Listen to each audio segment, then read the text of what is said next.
The advice and opinions expressed by the host of Autism Live and her guests are meant solely as suggestion and should not be in any way construed as child-specific advice. The Center for Autism and Related Disorders advises working with a board-certified behavior analyst who has experience with autism before starting any intensive behavioral intervention. Any choices you make in determining your child's treatment are completely at your own discretion.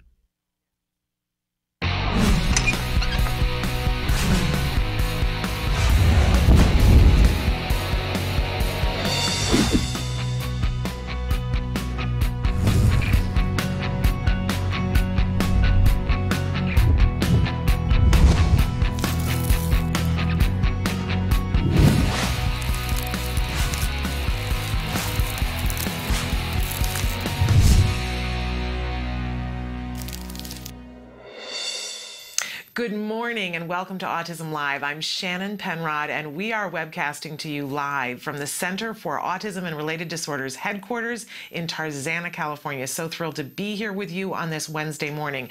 We know that a lot of you are snowed in around the country here in the United States, and we hope that you'll spend part of your snow day with us because we've got a great show for you. On Wednesdays, we start out in the morning with our very special guest, Dr. Doreen Granpeesheh. She'll be here in just a moment to talk to you and answer your questions in a segment that we call Ask Dr. Doreen. Now is your opportunity to be writing in questions. A lot of you wrote in questions over the night. I'm so excited to get some answers to the questions you guys have been asking.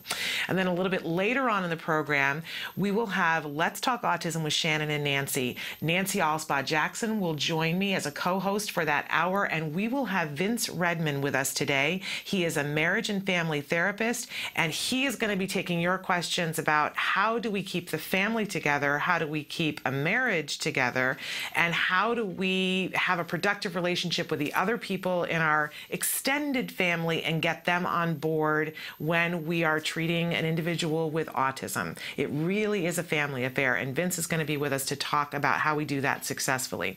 Now, this entire show is meant to be interactive. We want your input.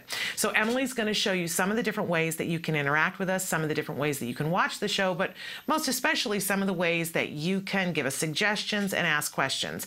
I'll remind you that our homepage, autism-live.com, is a wonderful resource to start with. You can go there, look at the desktop. There's a computer there. Click on the triangle on the desktop and you can be watching the live show or the most recently recorded live show. To the side of that is your interactive feature. It's a long, skinny white box. Put your cursor there and start typing. That's all you have to do. You don't have to log in. There is no cost associated with it. It's completely free and it's anonymous.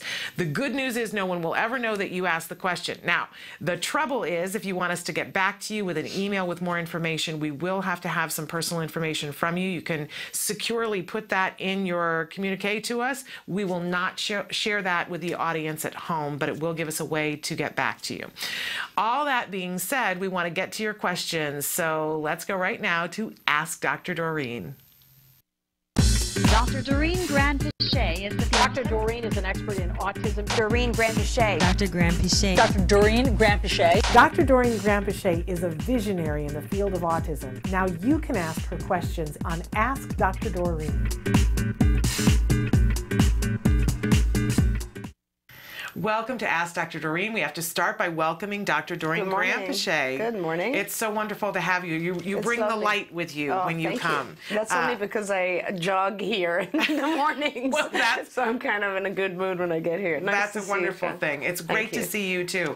I think most of the country is jealous that you're jogging in the morning because everybody else besides us is shoveling. It's completely crazy. Today, they actually, I think the governor in New York declared a state of emergency for the whole state because they have ice storms now and it's very dangerous. It's crazy. I grew up in upstate New York, so when they show the pictures, I know what it is they're talking about, and this is the time of year where I'm so thankful that I live in Los Angeles. It's so amazing. It is, and it's been a little bit cold and a little bit looking like rain. Yes, and it's hilarious. It is hilarious. I mean, we talk about it being cold here, and that means if it drops below 50, I think, or something, we consider it cold. difficult, yeah. Yes, embarrassment of riches here. I don't mean to make everybody feel bad. But in any case, we're here today to talk with Dr. Granpeesheh about autism and to have her answer your questions. She is an expert in the field of autism, multiple decades working with individuals, children and adults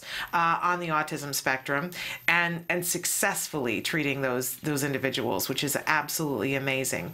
So she's here to answer your questions. We do like to remind you at the top of the show that no one on the show, even Dr. Granpeesheh, can give you child-specific or individual-specific advice. There's a really good reason for that, right? It's a disservice to the individual. Right. We don't really want to, we don't have enough information here from these brief questions, and we wouldn't want to misguide anyone. So, you know, when we give instructions or answer your questions, we'll generally just consider them feedback or, you know, advice. We'll guide you to, most of the time, if it's something difficult, we'll ask you to find a provider in your area. But, you know, hopefully some of our answers will at least put you in the right direction. Absolutely. And we hear from our viewers. I love when you guys check back with us and give us an update. We got several updates throughout the week this week, and that really makes our day. So thank you for all of that feedback.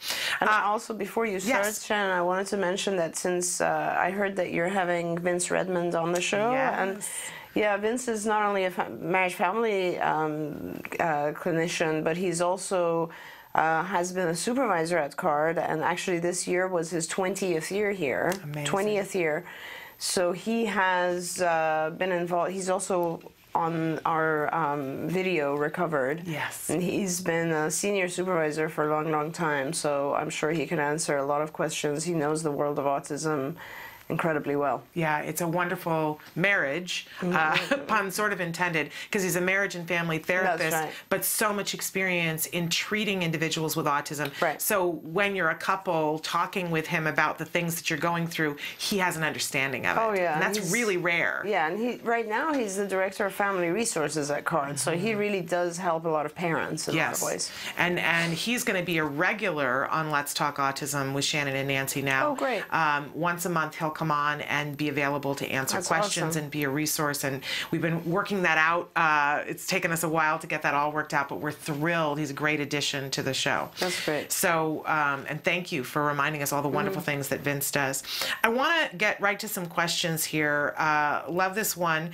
Somebody wrote in and said this morning, hello and thanks for all that you do. I'm a faithful listener of the show. Any tips for bus safety for my 12-year-old student that is very aggressive, getting on the bus and riding safely? I have heard reports that transportation is bribing him with gum, and when he doesn't comply, he gets threatened by a security officer. We've already tried a token board. He has had a long history of aggressive behavior on buses, and thank you.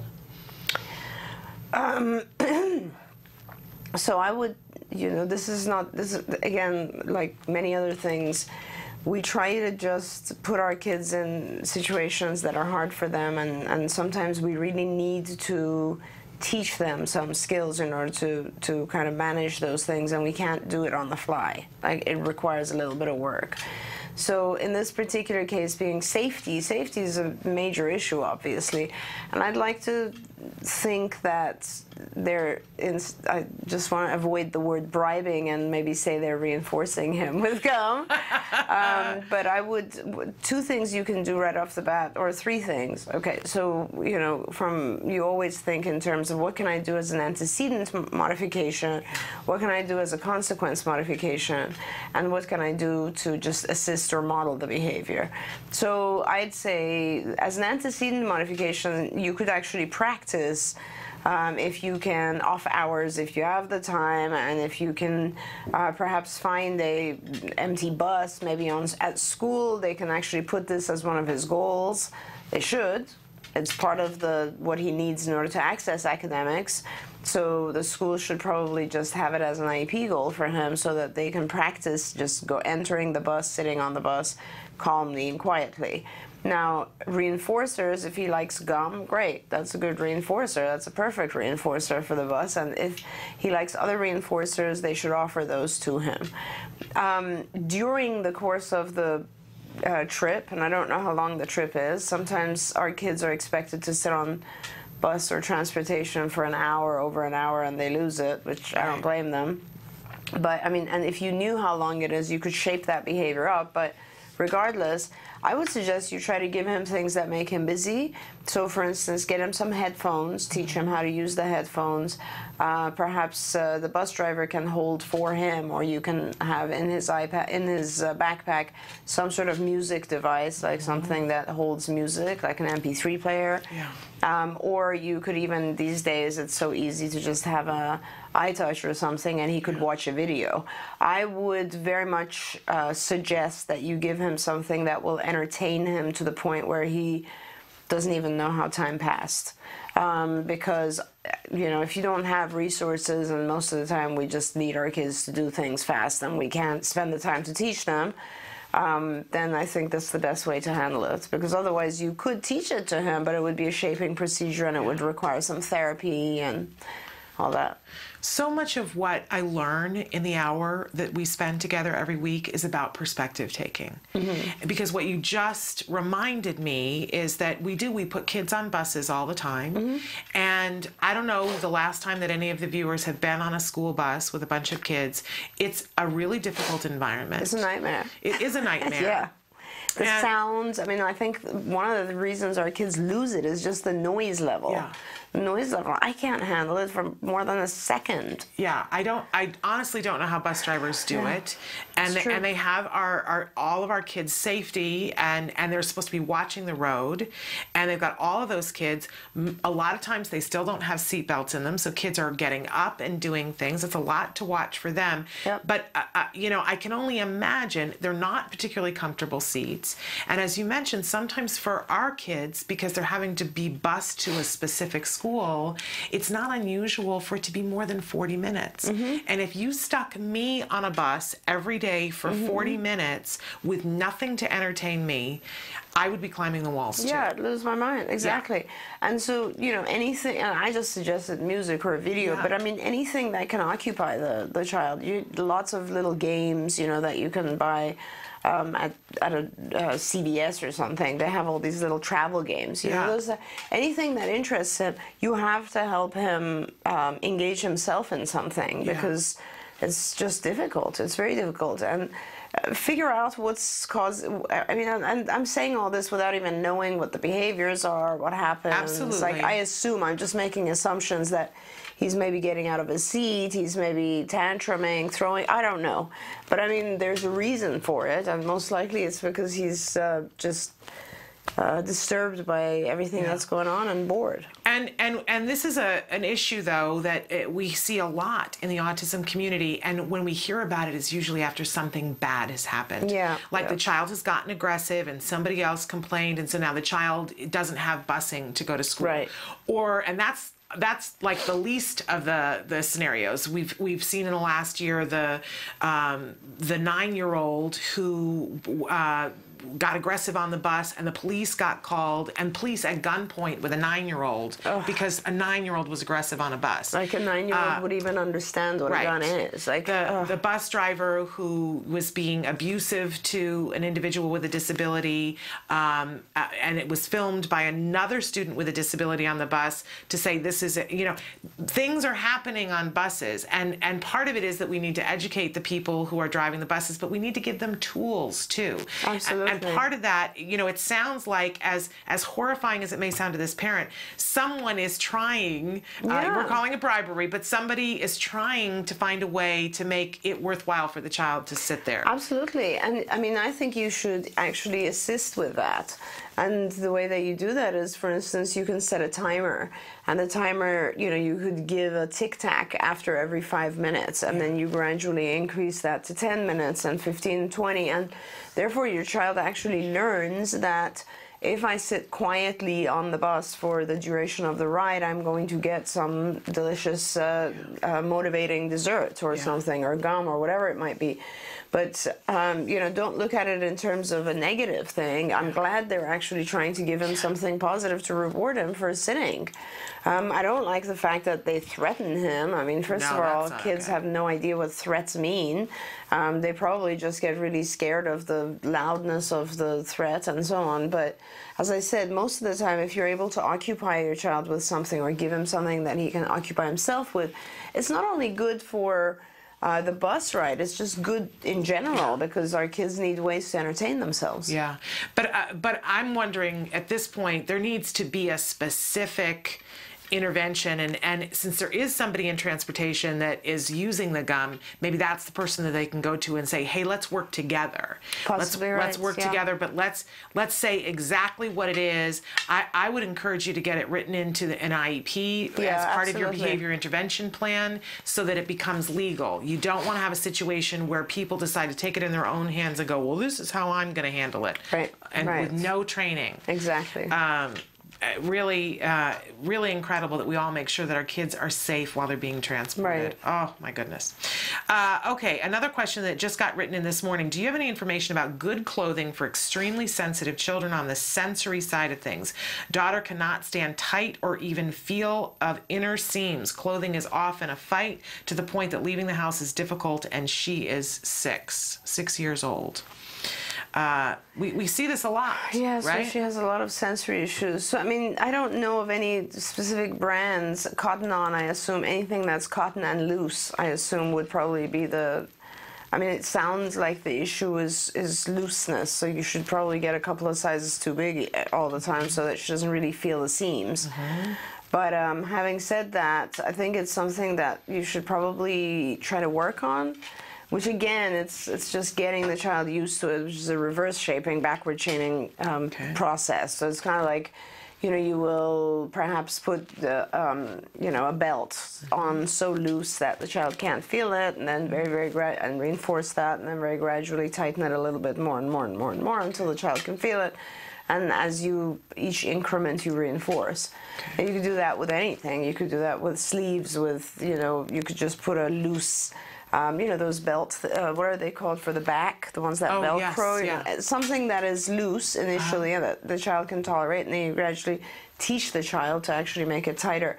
I would work on that because it is something that's going to affect your child on an ongoing basis. So it's difficult. Yeah, there are many companies that specialize in that kind of clothing, and all you have to do is put in and say sensory clothing, and you'll get a wide variety of things. There are places that knit things in a circle so that there is no seam while you're working on it. But I think it's, and they do things that are tagless, sometimes even the tagless stuff, because they'll put, it'll be slightly raised print. Sometimes that can bother our kids, but take a look and see, and I would suggest asking for a sample when you write off to the company, so because a lot of times they're expensive.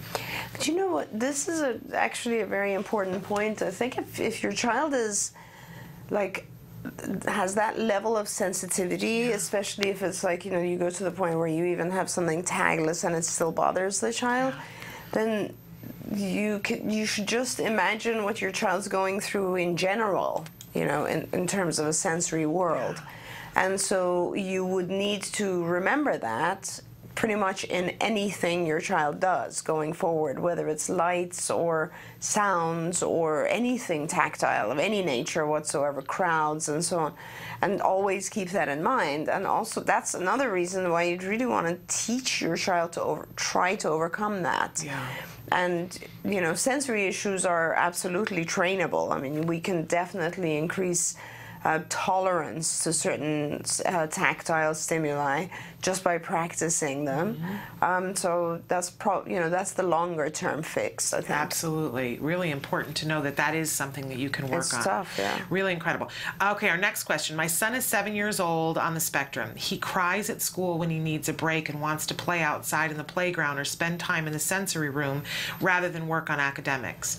He goes to a public school in an autism ESE classroom. He cries at home too and frequently requests the iPad. Normally, we and the school use a first then statement, and he will continue working. On bad days, the tantrum would last between 25 and 30 minutes at a time, 2 or 3 times a day. What can we do to extinguish this behavior? Love all the specifics that they sent. Yeah, and the language. Jargon. We love that. ADA is becoming such a part of our world. It's amazing. Is. So let me get all the facts correct. Okay. I think he will, at school this happens where he will scream or... He cries. He cries. And then I assume also in school they'll say, you know, if you finish this, then you can have that. Yeah, the right? first then statement, yes. And so what you're trying to do is eliminate the crying, because he is waiting, right? Right. So they're trying to do is eliminate the crying. But she's saying on bad days, He'll just cry. it will go to a tantrum and it will last between 25 to 30 minutes. Right. Well, and that could be 2 to 3 times in a day. right. So, you know, this is one of those situations where you almost have complete control of the situation, but there's a little bit, like, you just have to clean up the process, the procedure a little bit. That sounds hopeful. Yeah, absolutely. I mean, this is a child who's already learned that, you know, when I think what he's learned, and this is one of those situations where it would be very important, I think, to get a behavior analyst to do a good functional assessment. Okay. But what it seems like is that he's learned a sequence, which is when I get upset, I cry, and then they tell me this if-then statement, and then a few minutes after that I get my reinforcer, which is free time, or to stop and go play. Right. So he hasn't quite learned that he could potentially get that without crying. Right? So you really want to teach him to get a break without crying first. So what you would do is you'd time that you'd look at the time frame that he's usually able to wait. So in other words, let's assume the crying starts at an hour in. Like, he's in the classroom for an hour, and that's when he starts to cry because he really wants a break. So at about 45 minutes, you just prompt him. You just go up and say, what do you want? And you can visually prompt him, you can verbally prompt him, you can tell him, essentially model for him what you want him to say, which is, I'd like to go outside and play. And so you'll now start to teach him to request going outside on its own, just as a pure behavior, without preceding it with a crying bout. Okay, so now he's learned to use his language instead of crying. Right. Okay, so that's great. Days when he's, you know, first of all, you'll empower him more so that he'll have fewer days. Now, this is where he's in a bad mood. It is very, very important that when our kids learn to ask for something, so one of two things has to happen. When he's learned to ask for going out, going for a break has to be always available to him so that when he asks for it, he's allowed to go. And if it's not always available to him, then he has to have a visual understanding of how long before he can go. So the if-then statement tends to become a little meaningless. I mean, I know that the child will probably understand, okay, when they say this if-then thing, that means I just have to keep going, and then I'll ask again, and I'll ask again, and I'll ask again, and they'll finally let me go. And that's not really what you want. What you want is everything to be on a time frame. So I would suggest that if he asks, if he says, can I go out? Either you can let him out, and that's great, or if you can't let him go out at that moment, you set a visual timer for him that says, you'll go out when this buzzes. So that it's no longer something he has to keep asking for. It's just very clear. When the thing buzzes, you're going to go out. Do we do that, like if he should, let's say he says, okay, I want to go out, and you say, in 10 minutes, you can go out. But if in that 10 minutes he starts to cry, do we still let him go out? So what you do is, first thing is, that when you first teach him, I want to go out, and you're trying to teach him without crying, you know, so at the 45-minute mark or whatever it is before he gets frustrated.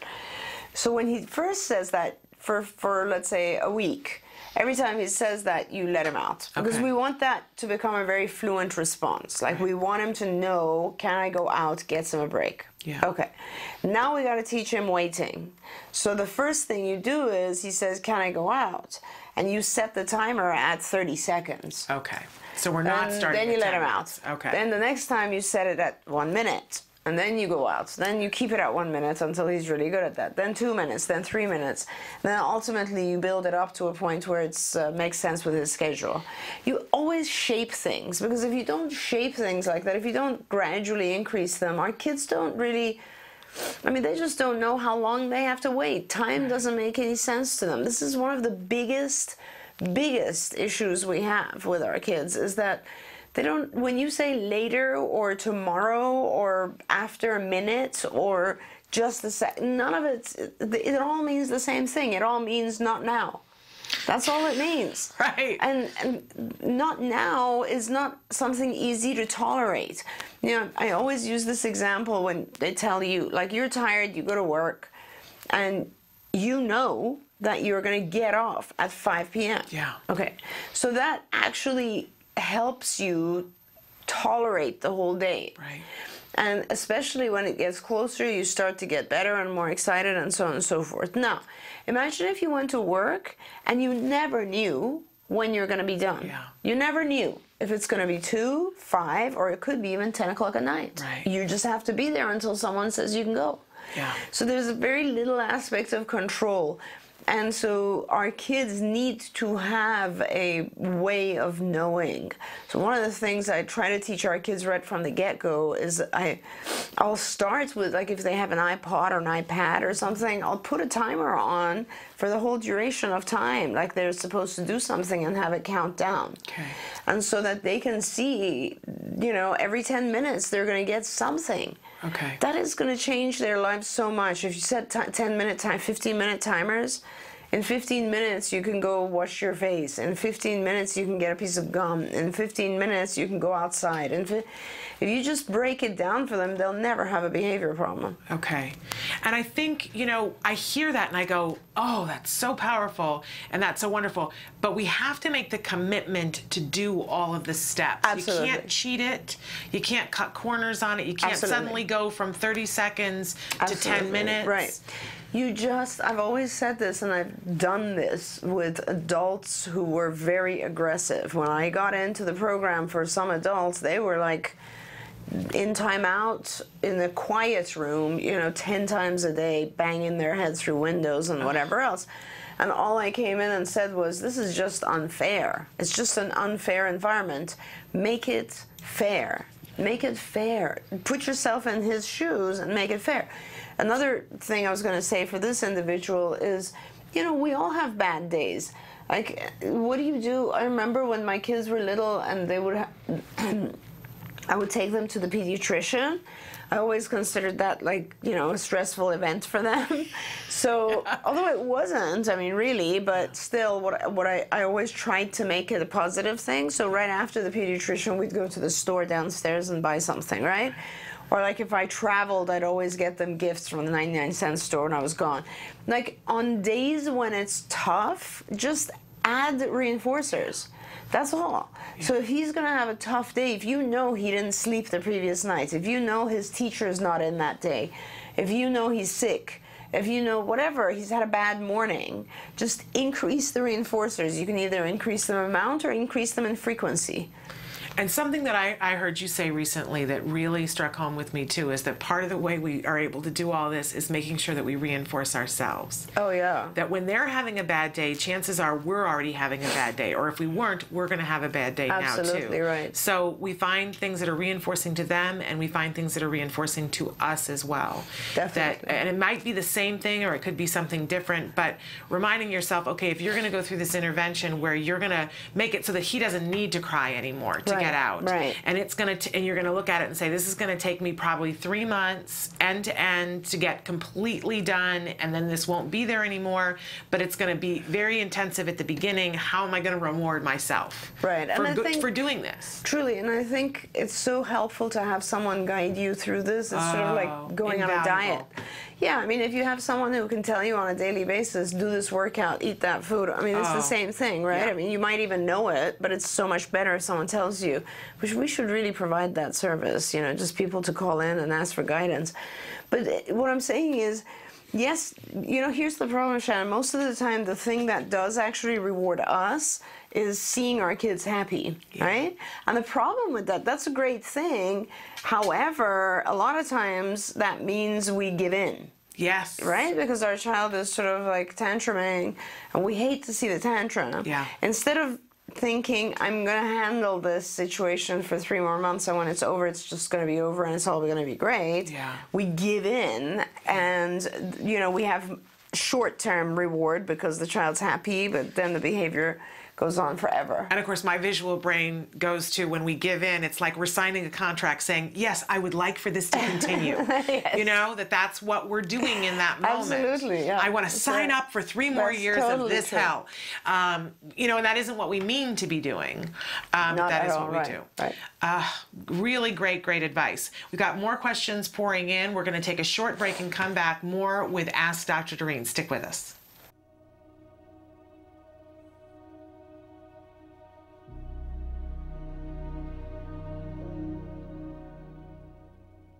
Hello, activist. Let's talk about step 8. State your intention. Conceive it, believe it, achieve it. Author Napoleon Hill wrote that 100 years ago. The Power of Positive Thinking. Norman Vincent Peale wrote that 60 years ago. See, practicing positive focused thought has been around a long time, long before The Secret came about. That's because practicing positive focused thinking really works.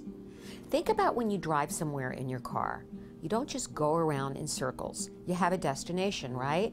I mean, sure, there's going to be speed bumps and detours along the way, but you know where you're going. State what you want to achieve.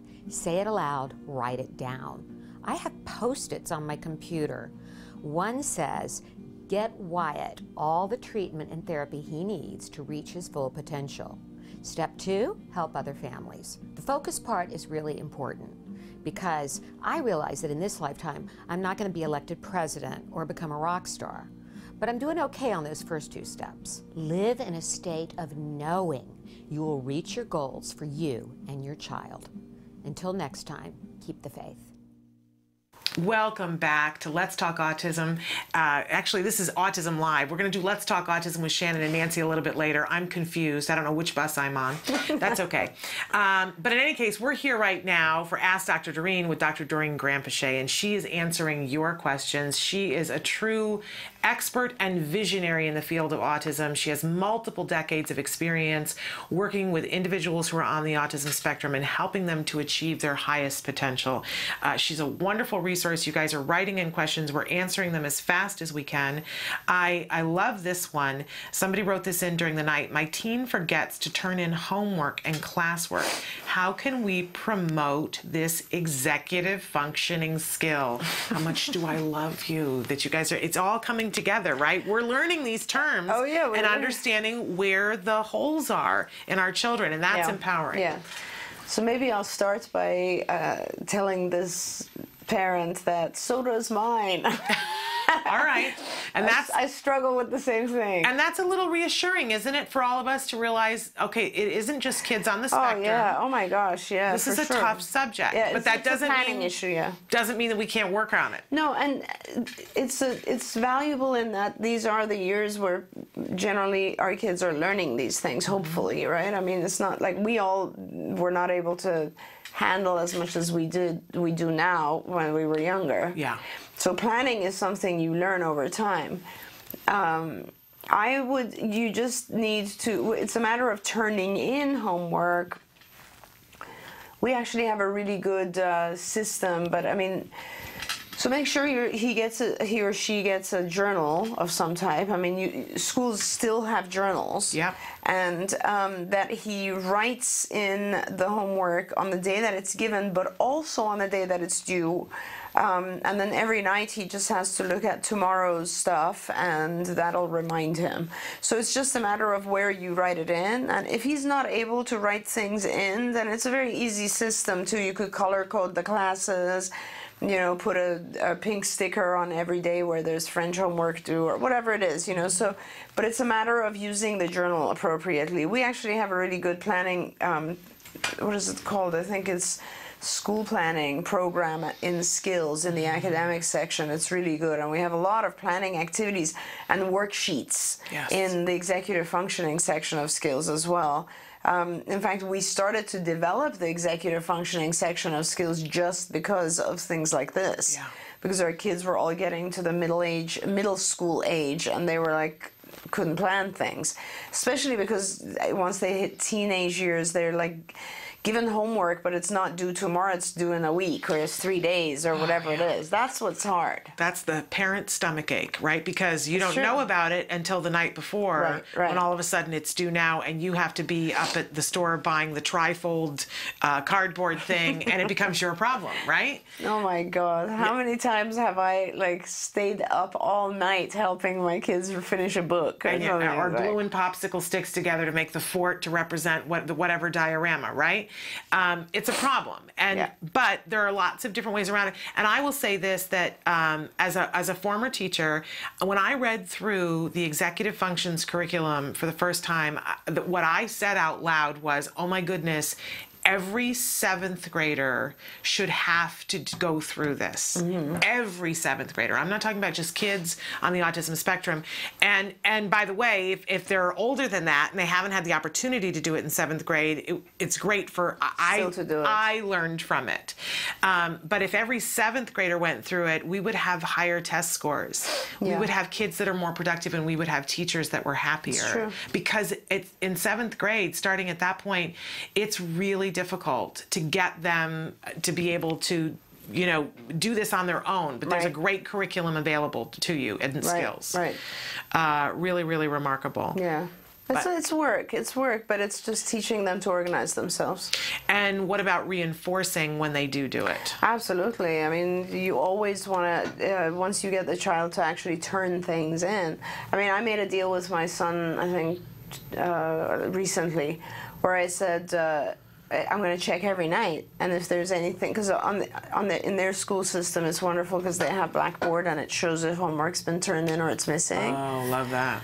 So then if it's missing, I said, you need to pay me $1. And if you turn it in and you get full credit, I'll give you $5. So there's a much bigger motivation for him to actually turn things in and get full credit. Wonderful. So we'll see if it works. We'll check back with you. But a lot of it, I mean, honestly, and I'm thankful to this parent for bringing this up, because I really think a lot of it has to do with not just the consequences, but actually taking the time. Like, for my son, I think it would be just helpful for him to follow the same steps, which is, go to Blackboard every single day, open this thing. And, here's another problem. A lot of times our kids even forget the books to bring home.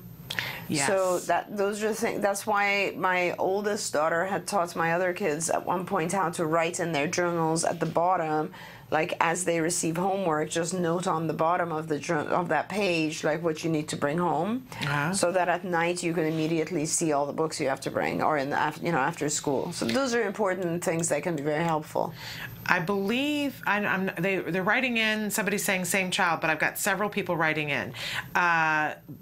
He is performing poorly academically due to his lack of attention. The school believes he should be in a social, functional setting, focusing on life skills. He's verbal but very prompt, dependent, and easily loses focus during academic time. I'm considering taking him out of school, but I'm worried about socialization and academics. I'm planning to take him to a playground, so this isn't the same child, it's a 7-year-old, a few days a week, and set up play dates. Any suggestions or thoughts for children that start an ABA intensive program at a later time, in this case 7 years old? So 7-year-old starting an ABA program, performing poorly in academics.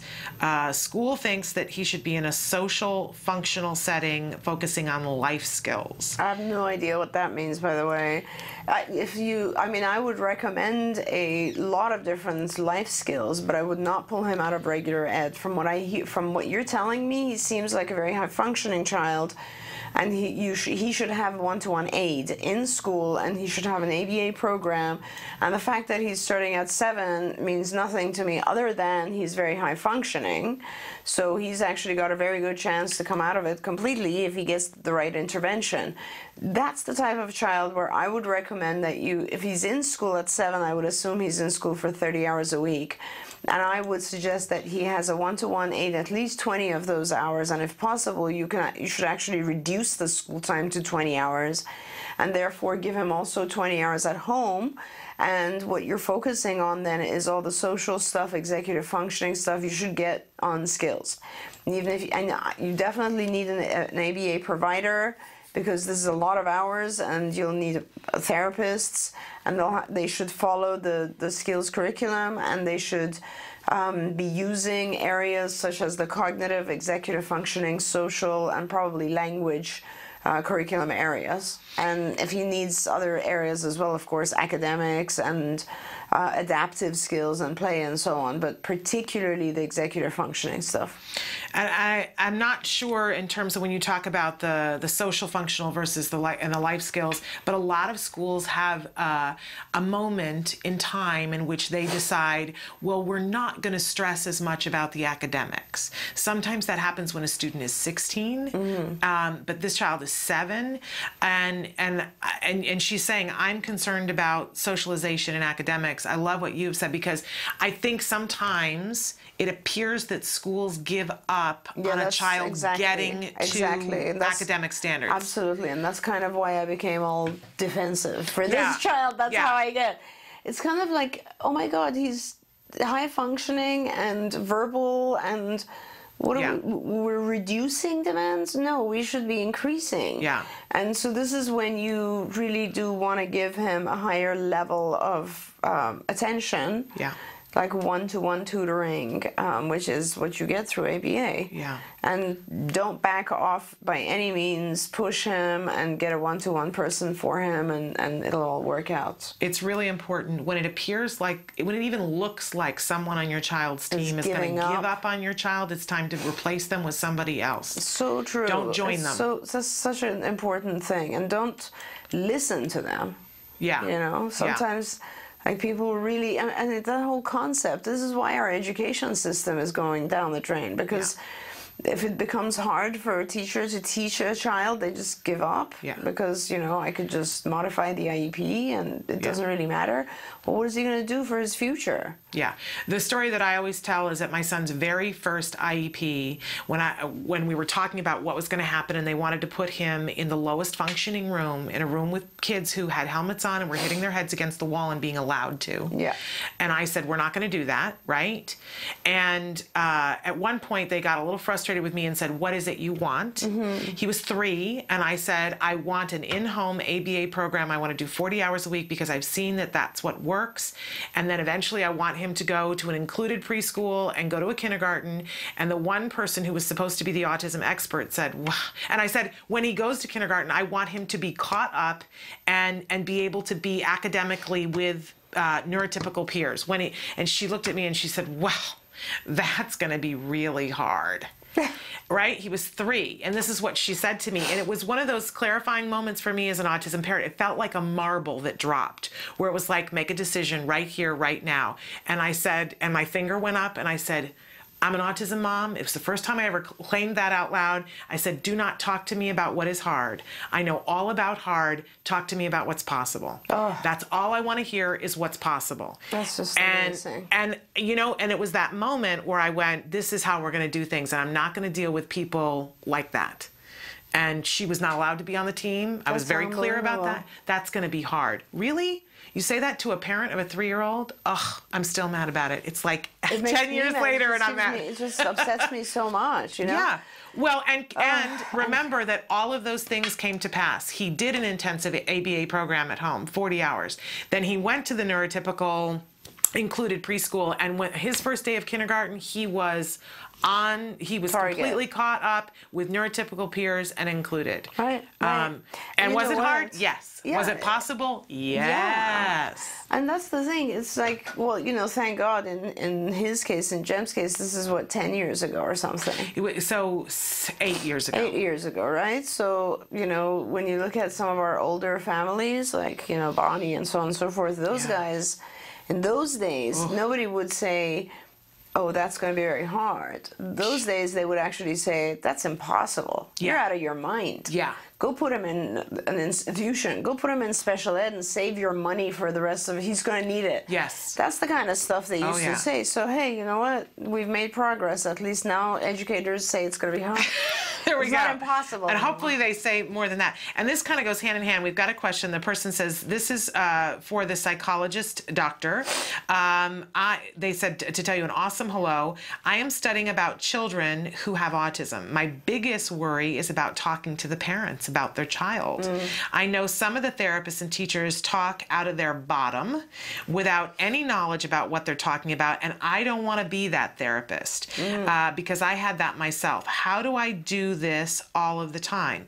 Thank you, thank you, thank you, and thank you for everything for the show. I have been watching around 2 years. P.S. Drivers and bus aides are the most amazing people, and everyone forgets about them all the time. So shout out to some of the good drivers and bus aides. So how do we talk to, you are like the queen of this. You empower parents. You have a way of making us feel like you get it. Yeah, and I think it's, first of all, welcome, and I'm so glad to have someone who's becoming a professional clinician and caring about this. That's wonderful. I think I don't know. I'm trying to figure out when I think I know for sure that I connected to parents before I connected to children. There's no question in my mind. I mean, I remember the earliest parents that I had when I was back at UCLA, and I still have connection to some of them actually. And I remember, I guess, worrying about them more than about the kids because for some reason I just worried about that. And I think this is all really about empathy. And, we as psychologists, they teach you a lot about transference and countertransference and how you have to be very sort of careful about having too much emotion towards your patient's issues, because if you start to get too personally involved, it can ruin the therapeutic relationship in some ways. And I've never really had a problem with that because, for me, I instantly put myself in the position of the parent, and I really see everything from their perspective. Now, obviously, it was a lot harder when I didn't have kids myself, when you're younger. But still, the empathy was there. I mean, still just imagining how it would feel to have a child who is your hopes and dreams and everything that you ever want, and joy and happiness, and then they gradually lose skills or stop talking, or they never connect and they're different from the other kids and they're falling behind, and you're worrying and worrying and worrying, and nobody's telling you what to do, and you finally get someone to accept what it is, and then they tell you it's hopeless. And if you just run through that in your own head, you'll begin to understand 1/100th of what parents actually go through. If you spend 2 or 3 days living with a family who has a severely autistic child, you'll begin to understand. I was fortunate in that when I was doing my internships, the institutions still existed. So I did a bunch of internships and stuff at Camarillo State Hospital. I was at hospitals where I could see severe autism, and I could see what it had done to families. So for me, and then on the other hand, I was blessed in that I could see the kids who recovered, right? And we were the group at UCLA who actually recovered kids for the first time. So I could see both sides of it, and so for me, it was always very possible to just jump in, have that level of empathy, but then also have hope and try to pull the parents with me to that hope. And it didn't really even matter if, the child didn't recover. That wasn't the point. The point was for the parents to understand and accept and to be able to always push their child and always know that the child would improve and would get better. And also, it has to do with, how we define, I guess, normal. All of our normal kids also have issues. Everybody has issues. There's a continuum. It's not like there's anyone who's perfect. So it's kind of like making sure you understand that all of our kids have some issues. It's a learning process. It's a growth process. And then, as you get older, that's sort of for the psychologist, but then as you get older and you go through some hardships yourself, you become more spiritual and you understand that we get My perspective now, Shannon, quite honestly, is like I don't just really want to help and empathize with the parents. I honor they're so much higher in my mind because they've been given such a huge, I guess, gift of learning. You know, in my life, it's in my view, you only get what you're capable of handling. Yeah.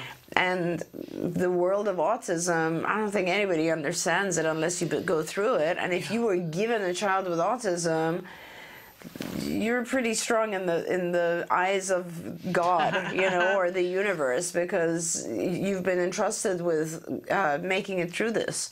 And making me weep.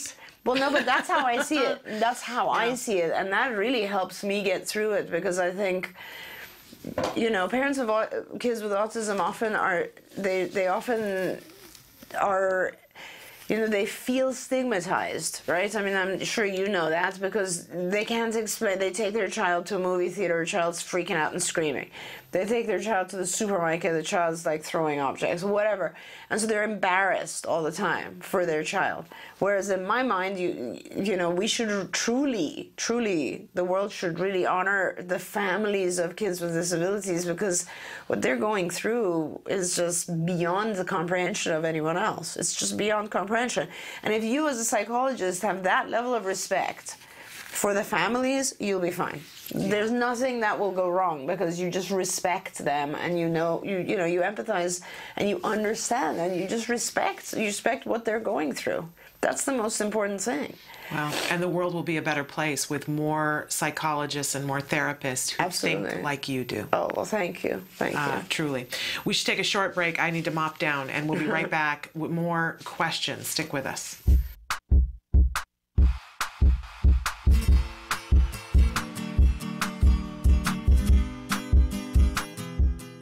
Hi guys, welcome back to Smarty. It's February, and for this month we have made a template for you. You can find it on facebook.com/autism-live, and this activity works on your child's pincer grasp.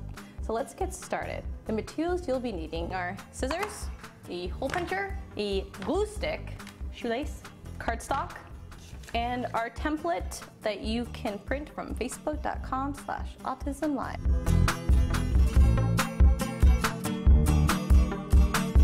First, I'm going to take my template and glue it to cardstock.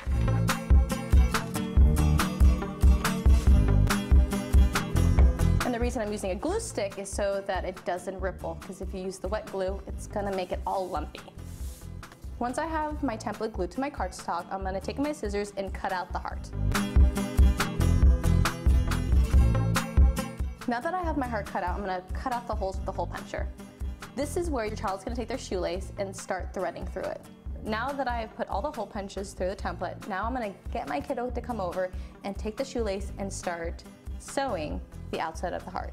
Shoelaces are great because they have the tip already, making it easier for the child to thread it through the holes, and they come in great different colors and patterns. As you can see, we found some really festive hearts.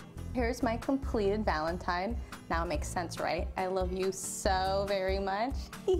As you can see, the child has a lot of opportunity to work on their pincer grasp and find mold as they sew around the heart. I hope you enjoyed doing this with your child. Until next time, craft on, guys. Bye. Can you see me flying by your side? Welcome back to Ask Dr. Doreen. We are here with Dr. Doreen Granpeesheh, a true expert in the field of autism, and she is answering your questions. We had another question come in on the live feature. Love the show. Can you please give me some ideas on ways I can increase social interactions, comments, and requests with a 7-year-old with autism? He has lots of words, but little to no spontaneous language, and needs to be prompted to say hello or request an item. I would love it if he could say, "Can we go outside and play?" Thank you so much. That's awesome. Can we go outside and play is really easy to teach, but there's a lot of other stuff you want to teach him as well. So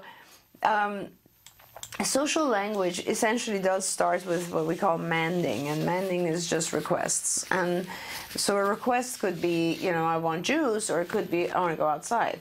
So, and I don't know the level of his language, and you'd want to expand just the sentence lengths and the use of descriptors and so on. But regardless, the easiest thing you can do is, you know, stand by the door, and if he can read, maybe have the words, I'd like to go outside and play. If he can't read, you will model it for him and just say, I want to go outside. And he will repeat you, and every time he does, you open the door and take him outside and play. So that's the very most basic verbal instruction that we do is manding. Having said that, a child who is at this level where you want to teach him social language, please go on skills. You are the type of family that will really benefit, because there's no way I would be doing you justice just answering that question. There are so many language things you would have to teach him in a specific order. In order for him, that's not, if there's a child that says I'd like to go outside and play, or we can teach him that, trust me, you can teach him to have conversations with peers, join groups, do all sorts of descriptive language and social language. So it's really important for you to do it and teach things in the right order, so that the complexity is very minimal in the beginning and then gradually develops. And also language and social and sort of some cognitive abilities have to play hand in hand in order for the child to grow and improve. So please get on skills and do the index, the questionnaire, the assessment, and you'll see all the different basic things you have to teach your child before they can get to this level, and how to build to that level. And it will save you a lifetime of work. Oh, totally. It is a lifetime of work compiled that you don't have to go and take the 8 college classes and have the precursor degree in something to understand. Yeah. It's all there for you, cut and dry. Right. Teach this, and then teach this. Amazing. Yeah, so what is it? Skillsforautism.com. Yes, skillsforautism.com. There's a 14-day free trial. I use it at home. It's amazing. Truly amazing. And while you're there, it has all the executive function things that we were talking about earlier as well, but there's one whole curriculum that's just for language that is crazy good. Let's say that, crazy good. And my favorite curriculum is the social, which is the largest curriculum. It would be like picking a favorite child. I don't know which one I would pick as my favorite, but I do love the executive functions. Yeah. So I don't know, but I wouldn't say I couldn't pick a favorite. Okay, another person who says, "Hi, Dr. Doreen. My mother met you when you did your presentation in Fort Myers, Florida. She was the first one there and took a picture of you and her together. Hopefully she didn't ask you too many questions, but I just wanted to say thank you for all you do. I am a skills user," there you go, awesome, "and have so much hope for my 5-year-old, and thanks again." Oh, that's awesome. Thank you. You made my day. That's the kind of thing I live for. Thank you very much. And I do remember your mom, absolutely. And I don't think you could ask too many questions ever. I don't think that's possible. Here's a great question. What do we have to do to change our parenting style to better help a recently diagnosed Asperger teen? So I'll have to answer that pretty generally because we have like just a couple of minutes left, and that's pretty broad. Asperger's individuals tend to be very black and white. So anything that is kind of in the unclear rules bothers them. So in other words, like try to avoid using things that are unclear, like, you know, later. Somewhat, you know, those types of words. So you know, there are some people in the world, if you look at, like, my 2 daughters, one of them is very rule governed and the other one is extremely non-rule governed. A free spirit. Free spirit. Yeah, you know them, right? So, and if someone is rule governed, the world seems like a much safer, and you know, they make sense of the world much more if everything is a rule. So that means if you want to help your child with Asperger's, just be able to comprehend things, it's kind of like give them a routine. That'll help. Don't put them in a position where they need to make a lot of decisions. That becomes very difficult. And, you know, give them visual flow charts, I suppose. You know, flow charts that are like, if yes, then do this, if no, do that. A decision tree. Decision tree, that's what I was looking for. Decision tree. Help your child actually learn how to make a decision tree. And so that situations that happen, they can draw a decision tree for themselves and think of all the options, and that'll help them solve problems. But just, I think that's the best, like, general advice, is that people with Asperger's tend to want rules.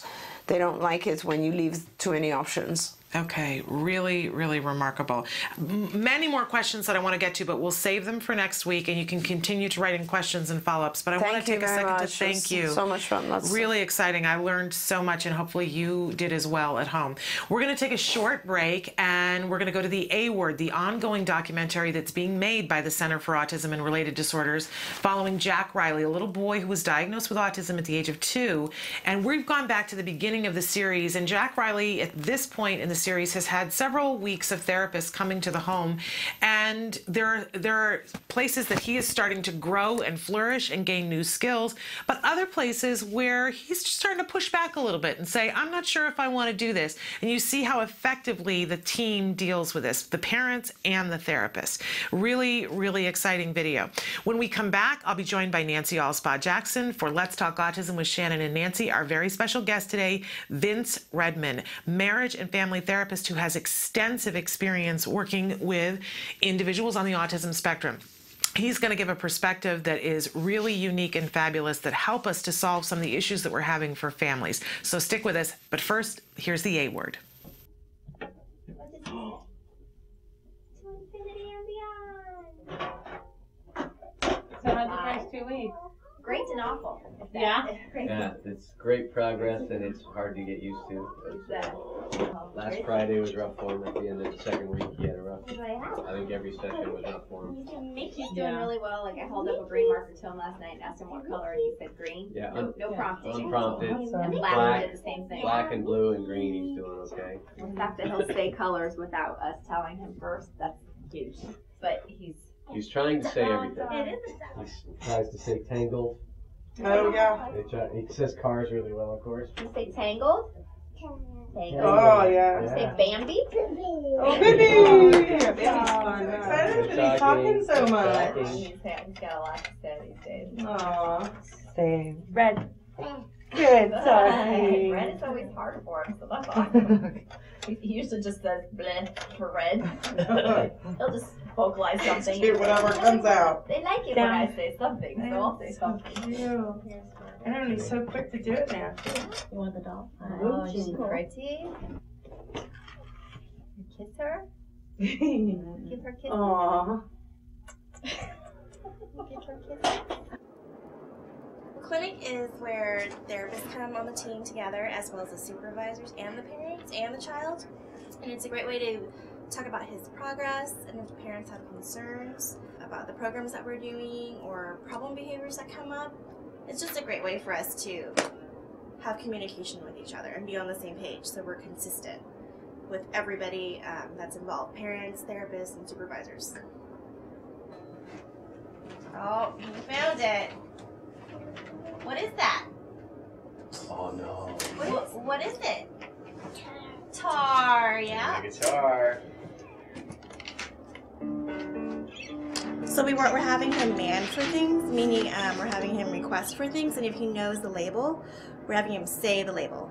So, I mean, approximations are okay, but as long as he's asking us for something, instead of having us just give it to him, so that requires him to talk even more. Which book do you want? Which one? Mickey book? Whoa! Do you want the Mickey book or the Thomas book? Which one? Jack Riley? No. Hey, kiddo. Which one? Thomas book or Mickey book? No. Which one, Jack Riley? No. Do you want the guitar? Guitar? Yeah? Okay. All right. That's okay. Here. Look. Look. We're going to show Suzanne that you know what a car is. Okay. Here. Touch car. Good. What is it? Okay, what is it? Good job. Good job, kiddo. You gotta look better though, okay? Let's sit up and look at it. There we go. Wow, you gonna show Suzanne the car?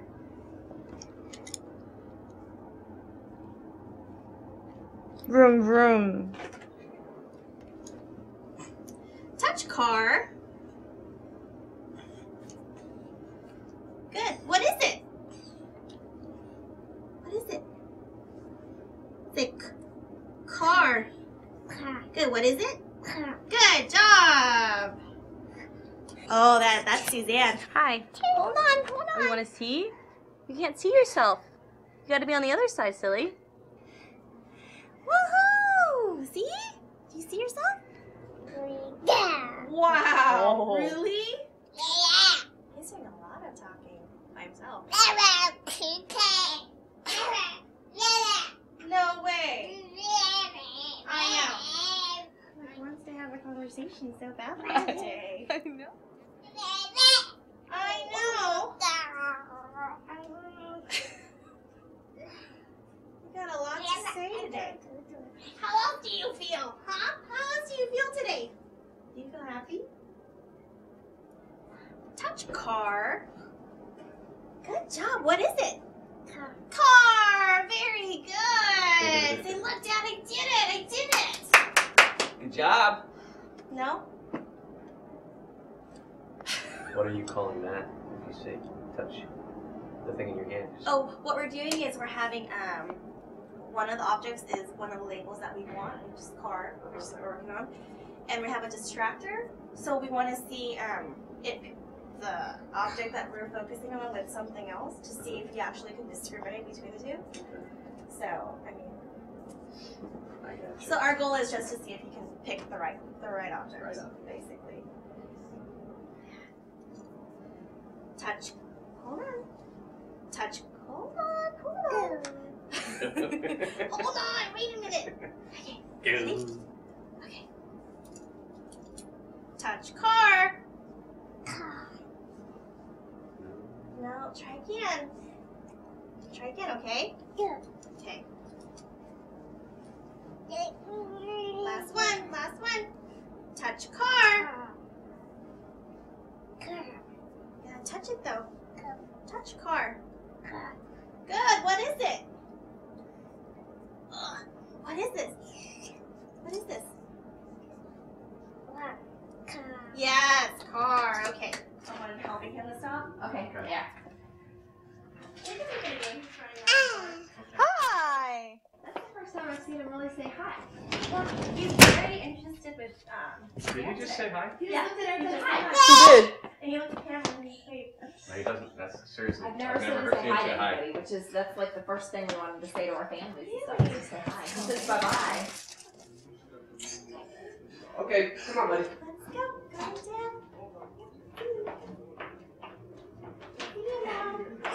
Bye Good morning and welcome to Let's Talk Autism with Shannon and Nancy. I'm Nancy Alspaugh-Jackson. And I'm Shannon Penrod. Good morning, Shannon. Good morning. I'm a little bit on a tape delay, I think.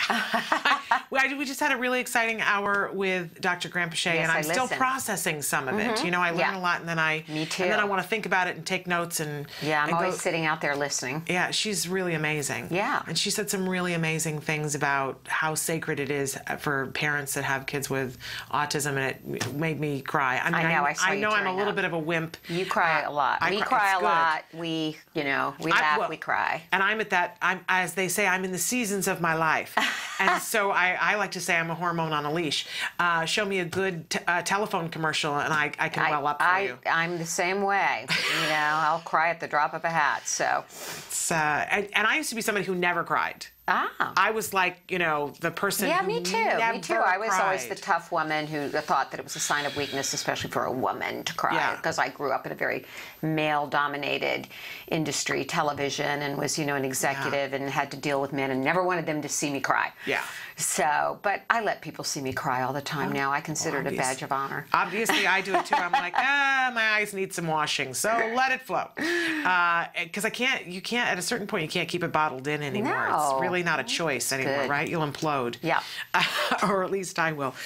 Anyway. So we have Vince Redmond joining us. Yes, we're excited about that. We're going to be talking about family dynamics, and it was interesting because this happened. We both had some family dynamics going on, particularly around the holidays. Mine erupted into a giant explosion, and when I was talking to you about it, you said, you know, we should have Vince to talk about this, and he's going to be a regular with us talking about some of these things. And then I completely forgot that was the genesis of it, and was like, well, we're just going to have Vince on and talk about, because it's, you know, the month of Valentine's Day, we're going to talk all about marriages, and thankfully you reminded me that we want to talk about what it's like with the rest of the extended meddling family members and how you deal with your child. With your program, you know, it's hard enough for us to grasp it. Yeah.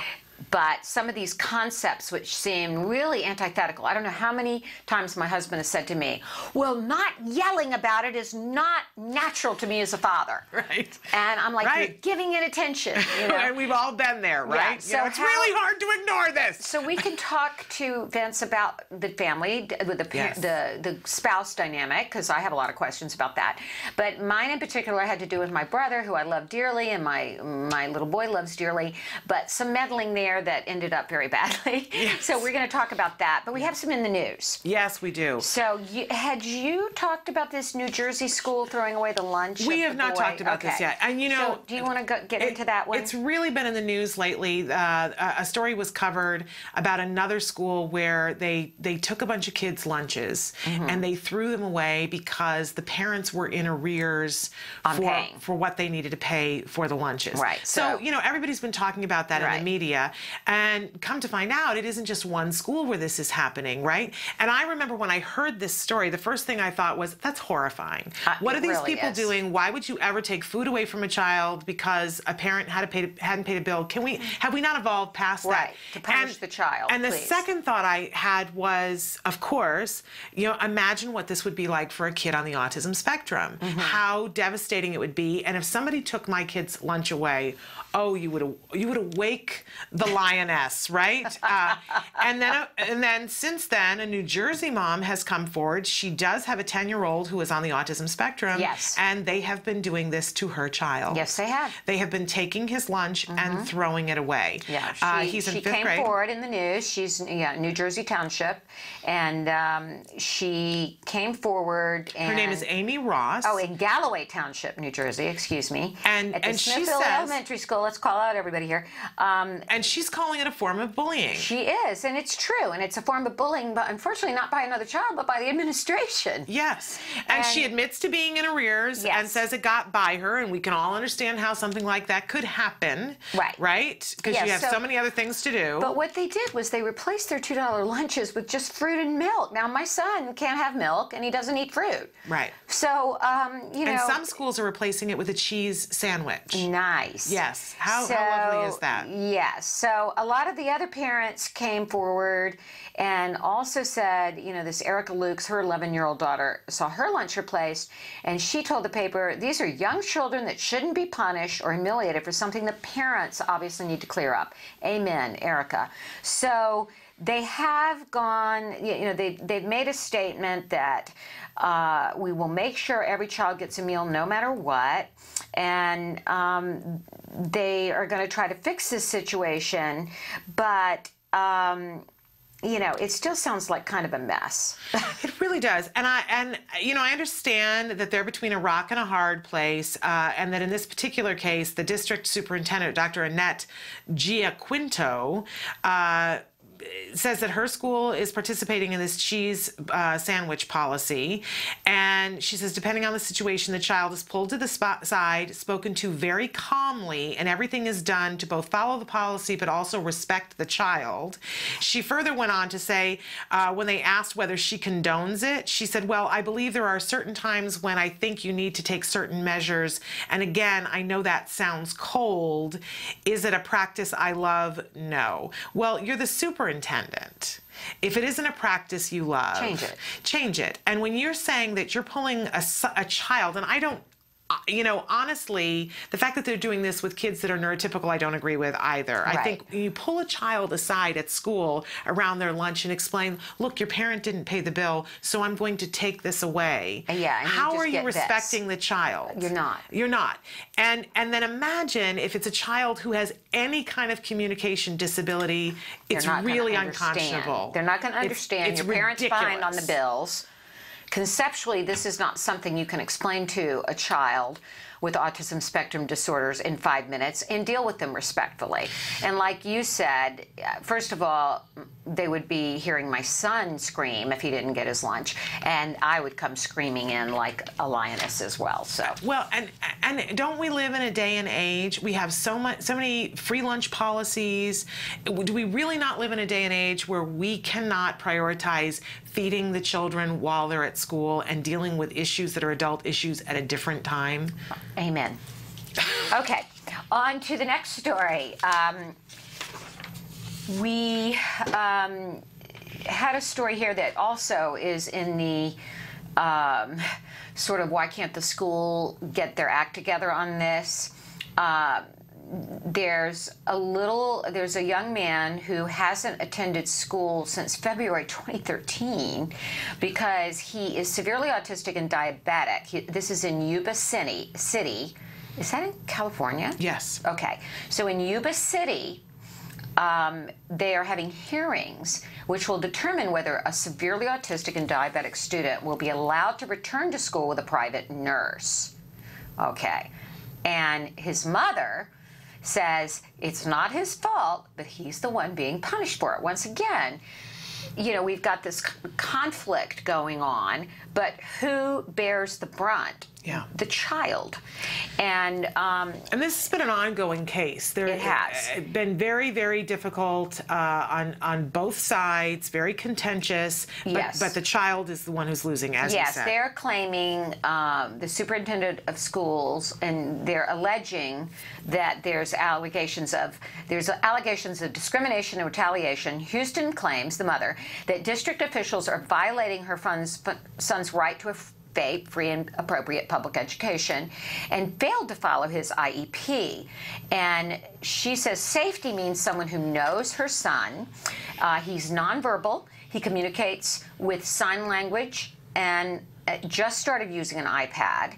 And he previously had a private nurse, and they barred him from going to class with her despite doctor's orders. That private nurse was Ann Armstrong, who had previously been Swanson's assigned school nurse for 5 years. She was fired by the county, and she believes she was fired because she reported abuse of school officials. She alleges that school officials were force-feeding the boy and David.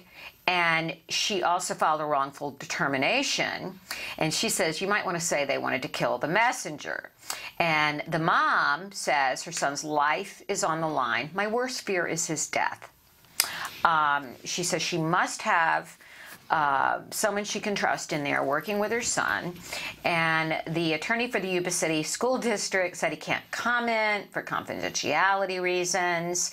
And the mom, meanwhile, is doing her best to educate David at home. And they hope that the judge will rule in her favor. This is taking place right now. Yeah. So let's put our good wishes out to this family that his needs will be met. Doesn't seem unreasonable to me that he has a nurse that can work with him and meet his needs so he can get an education. Absolutely. It's what's owed to him. It's the right thing to It's do. a law. The free, appropriate public education. It is the law. And then, of course, in really tragic news, we have another case that an autism parent appears to have first killed her child who was on the autism spectrum and then killed herself. Right. And this is coming to us from the Gwinnett police are reporting that a mom, and forgive the names, I'll make sure, try to do my best, Ty Fan, age 48, her body was found, and her son, Vincent Fan. They had gone missing, and a family member saw the van, and they found the bodies a little ways away in a park. They were found on Thursday, January 30th, around 10 p.m. at the Rock Springs Park in unincorporated Lawrenceville, and they were both dead from gunshot wounds. The son was clinically diagnosed with ASD, and they're saying, I mean, they're continuing to investigate, but it appears that the mom is the person that first she shot her son and then turned the gun on herself. Now, this brings up somewhat of a debate right now. Yes. I looked at this story, and then there were some online comments posted. Yeah. One of the comments was, why is it the headline, mother kills autistic son than herself, as though autism was solely the reason for this woman's obviously mental breakdown. Yeah. And do we always have to include when it's a child with autism? We don't say mother kills son diabetic, generally. We don't say mother kills son, necessarily do we put in. Now, on the one hand, I can understand that. But on the other hand, is it an important piece of the puzzle of why the mother was at this emotional state? Yeah. And I think you've been hearing from some people in our community. Yeah, I had a conversation with somebody that I really respect, who is on the autism spectrum, and was talking about, because there were a lot of people writing in and saying, you know, apparently somebody reporting it in their reporting of a previous story, it wasn't this story, talked about how important it is to get support for parents of kids on the spectrum in a conversation about a tragedy of this nature. And it was met with a firestorm of people saying that is irresponsible reporting.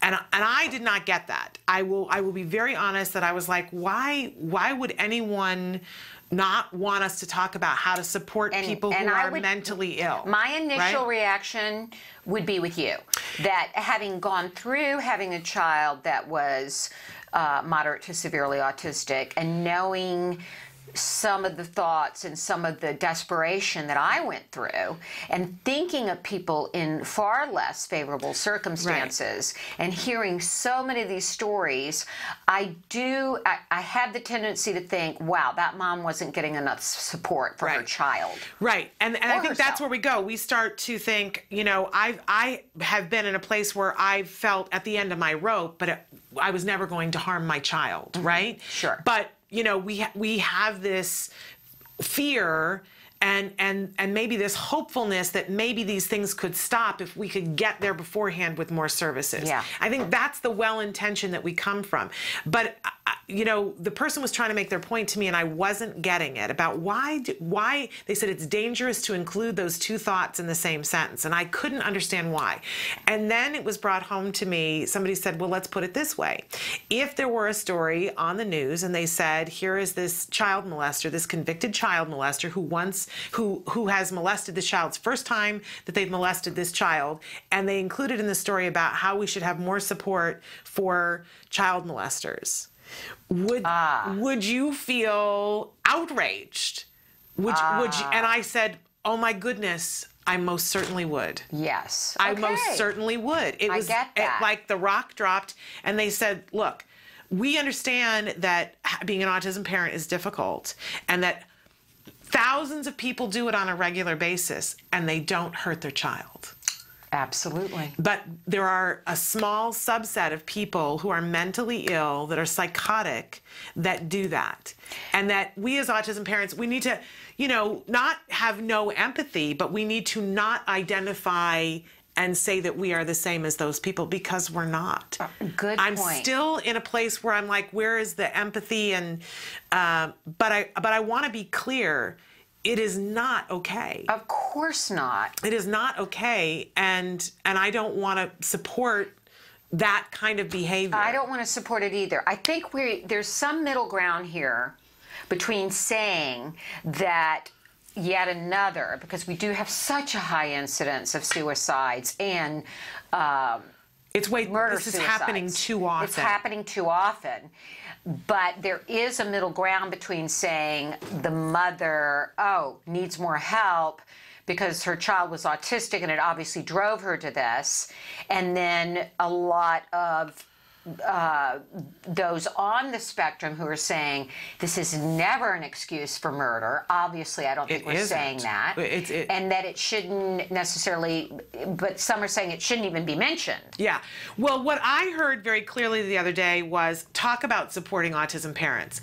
Do that story, Shannon, and talk about the outrage of a child is dead.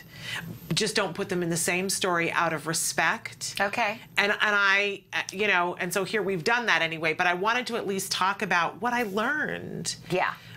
Because I saw it in a different way, and I went, and I see it in a different way now. You're from right. That. Yeah. It's perspective, like you said, we talk about it all the time. And what I'm learning from some of the higher functioning individuals, and even many that are moderately to severe, that are much more on the self-advocacy side. I'm really starting to look at things differently by listening to their voices, and I really want them to know I respect that voice. Yes. And I respect it when I hear someone say, it really offends me to hear that this is a devastating disorder that shatters families, and because in my case, I don't want to be associated with that. Right. Right. So it gives me a different perspective, and I applaud them. And it's something our community needs more of. Yes. Not the vicious inciting, but you've got your voice, I'm hearing you. This voice, I'm hearing you. Let's not be extremist on either side. Right. Let's come together, let's have the discussion, and let's try to find a common ground. Absolutely. I agree. High five all the way around. Okay. Because that's what's important. Yes. That perspective taking, boy, if we can't do it, then how can we expect that the rest of the world will? Right. Right? Right. But, we have somebody who is going to be joining us who's going to help us to understand how we can be in a family and be happy and interact and have that extended family interacting as we're doing an intervention for some behaviors that are associated with autism, and have everyone still get along. Right. Okay. Can't we all can't just wait get to along? hear it. Yes. So Vince far, Redmond. it's not happening in my house. Right. Well, I won't say that people aren't in my house, but I won't say it's happening in my family either. Okay. But in any case, Vince Redmond, who is a marriage and family therapist, is going to be joining us in just a minute. So we're going to take a short break, and we'll be right back. Stick with us.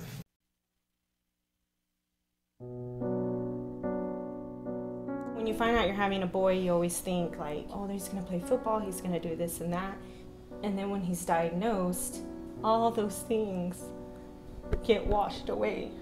It's like that piece that's always in the back of your mind, where is he, what is he doing, is he safe? We really didn't know what we were dealing with. I wish that they could have directed me a little bit more and provided me some information. I was a young mom. I didn't know what it was like to raise a boy, despite a boy with autism.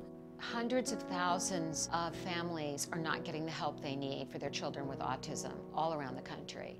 ACT Today is determined to bridge the gap.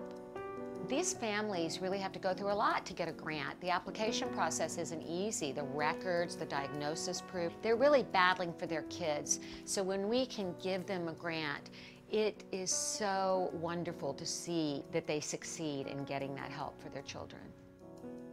Our founder, Dr. Doreen Granpeesheh, is an amazing woman, and she is one of the world's foremost authority on behavior of children with autism. She's extremely knowledgeable, and she oversees every single grant we give. She is part of that process.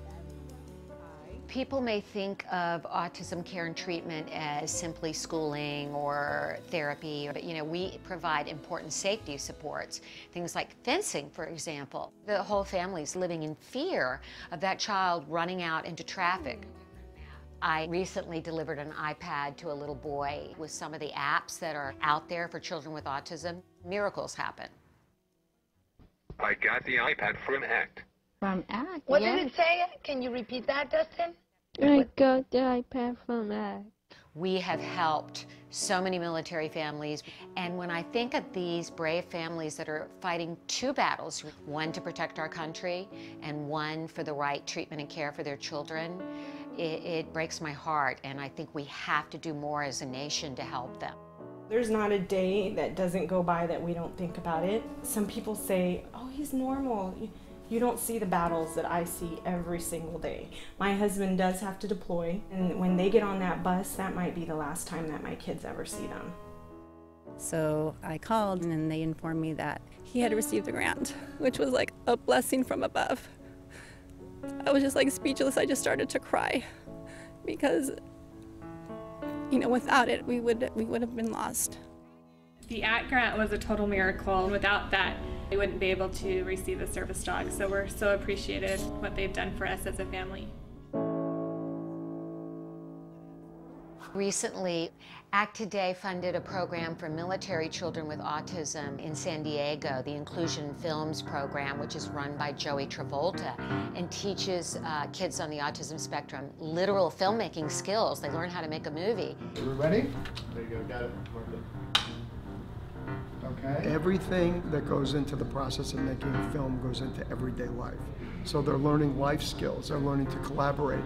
It was really nice to know how much they were enjoying this camp, and they're with people who are supporting them and are making them feel great about themselves and their differences and their similarities. And I get two kids that are working together and apart and together and apart, so it's an interrelationship as well as a camp and a learning experience. It's so fulfilling when I get letters. One stands out for me, a boy who was 14 with Asperger's, and we gave him a grant to go to a drama camp. He wrote to us and said, "Dear ACT Today, thank you for letting me belong for the first time in my life." These kids are remarkable. We underestimate them. They're so knowledgeable, they're so capable, and we can change the life of a family, which means changing the life of a community.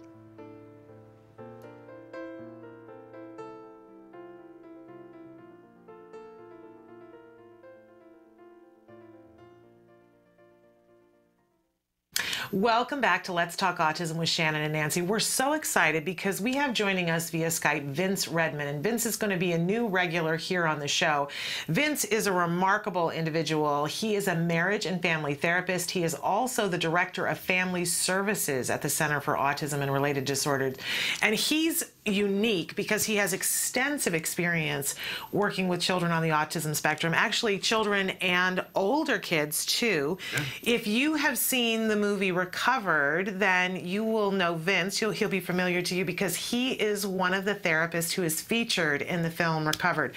So Vince, thank you so much for being here. We are so thrilled that you're going to be now a regular with us once a month, talking about these topics about families. Thank you so much for being here. No problem. Good morning, ladies. I know we've tried to get this a regular meeting for a while now, so I'm happy to finally we're able to get it on a schedule. We're thrilled. Yes, and we've actually, because you're in the film Recovered, we've seen you as a very young man. Yes. Yes, working, that was quite a long time ago. Yes, well, you're famous for the bunny segment. Yes, for the good old bunny. Yeah, you get a lot of feedback on that. Yes, I hear Scotty comes up quite a lot. Scotty the bunny, yes. When you're working with a young girl who later goes on to be recovered. Absolutely. Vince, we've been talking a lot about how autism affects the entire family. Right. And so often we overlook the family dynamic, between couples, but even more so, I find, between all family members. And I I want to get your advice based on an incident that happened at Christmas in my family where, and I'll talk openly about it, my brother, Wyatt's beloved Uncle Johnny, came over and for Christmas dinner with his wife, and we had just had the death of not one but two beloved family pets. And one of the things Wyatt was doing was obsessing on the death of BG, our dog, and he kept saying, I want a new BG, I want a new BG. Well, we had been instructed to put that on extinction, not reply to it, change the subject. Well, what my brother, not understanding ABA, did was looked at us and we said, don't answer that. No, he needs to talk about it. So he went on to, you want a new BG? Well, maybe you should get a new BG. I know you miss BG. Why? Not only talking about it, but indulging it. And my husband said, Reed said, please, Johnny, don't do this. We know the way to do the therapy. Please stop talking about it. To which my brother, you know, escalated it by saying, butt out. I'd like to do it my way. And then I went into, stop it. If you can't play by our rules, leave. And it just escalated from there. And then hugs and tears all around. We're sorry, we're sorry. But why did it have to come to that? And how do we deal with well-meaning grandparents, aunts, uncles, siblings that think they know better than us because they've read one book and suddenly they're the autism whisperer? Right, the autism whisperer, or, you know, their heart's breaking. I mean, I think the ultimate underlying theme always is love, right? I mean, it breaks their heart to see their grandson or niece or nephew or, you know, daughter and son going through the things that they're going through, and see that, you know, because genuinely they you can see distress in their eyes, you can see distress in their manners. Now, again, as a behaviorist, we're stepping back, we're looking at the function of the behavior, we're kind of distancing ourselves emotionally from what's going on and looking at this more, you know, pragmatically, seeing, okay, this is an attention-seeking behavior. He needs to, you know, we need to use extinction, redirect him away from his, you know, perseverative topic to something else so that his mind gets off it and we move on. Sounds like, I could be wrong, but it sounds like, you know, your brother saw him in distress because it's, you know, it is a loss of a pet, which does involve grieving and bereavement. And so he wanted to self-soothe, self-comfort, you know, what we would typically do with a typically developing kid. So at that point we have, you know, you came through that crossroads of, you know, two different complete points of views of what's going on. One, as a behaviorist parent, knowing, you know, the behavior intervention plan that would be prescribed, and then two, from a caring and loving uncle that just sees a nephew in distress. So a couple things. I mean, how to deal with it, I mean, obviously is going to vary case by case, but the number one thing is just educating, you know, family members on what's going on as early as possible in the process, especially family members that are going to have a lot of direct access to our kids, educating them on functions of behaviors, why it's doing, or any of the kids are doing the things that they're doing, why, you know, extinction is advantageous, how giving him attention actually reinforces the attention-seeking behavior, which then is going to prolong its existence. It's prolong its, you know, its value to him, because it turns into a successful strategy for Wyatt or for any of the kids. So I think a lot of education I can't say any percentages, but I know a lot of families tend to want to keep this, you know, within their doors, within their household, and, you know, not express the need for education with the rest of the family. But I have to tell you, for situations like this, it's vital that everybody really understands why you guys are doing the things that you do, and the best way is just educating. I think you've hit on something really important too, Vince, that we do tend to isolate and say, you know, because you're busy. When you're doing a behavioral intervention, you're busy, you got things you have to do, and maybe you don't see the other family as often. So when it ends up escalating is when there's a holiday. Yes. Because that's when they come over. Yes. They haven't seen you. Right. They don't know what's going on because you've been busy and you haven't taken the time to educate them. So maybe we should be working on these things the rest of the year before the holiday instead of waiting till the holiday. Yeah. That's what I just got from that. Yeah. Well, and especially, like I said, I mean, it's a little bit different when, you know, you have a distant relative that just comes in for the, you know, for the holidays versus the, you know, the core family and friends that are going to be, you know, working or seeing or, you know, involving with the child, you know, on a more common or a more regular basis. And I think we start in and work out, right? We start with the nuclear family and then educate, you know, those that are around the child, and then we get to more of the distant relatives that will come in for the holidays. You know, educating them, you know, it doesn't have to be specific, sit down here, here's a video, but just, hey, this is a behavior he's going through right now. This is how we're dealing with it. It's working. It's successful. These are the reasons why. You know, we love you. You're a valued part of our family. We need all the support we can get. That would be great if this comes up. This is how you deal with it. So then they're kind of prepped ahead of time so that when they're actually sitting at a Christmas dinner or a New Year's Eve party, and Wyatt or any of the children start going into their perseverations or their obsessions, they have a game plan. They know what to do. You know, it just occurred to me that that's something that parents might want to do that I did when Wyatt was first diagnosed, because we kind of disappeared for a year. So I wrote an email to very close family and friends, and I said, this is what's going on. You might want to consider, and I'm thinking about doing this with some very close family members, saying, here are some things we're working on in Wyatt's therapy. Here are some areas that he currently has self-stimulatory behaviors, obsessive behaviors, and here's how our therapy team recommends dealing with it. Not this, but this. And some of these ideas may seem antithetical to regular parenting. Yeah. They may even seem to you somewhat cruel, but they're not. It's effective, it's proven, and we need you to be on the team with us. It might be a good idea. Yeah, absolutely.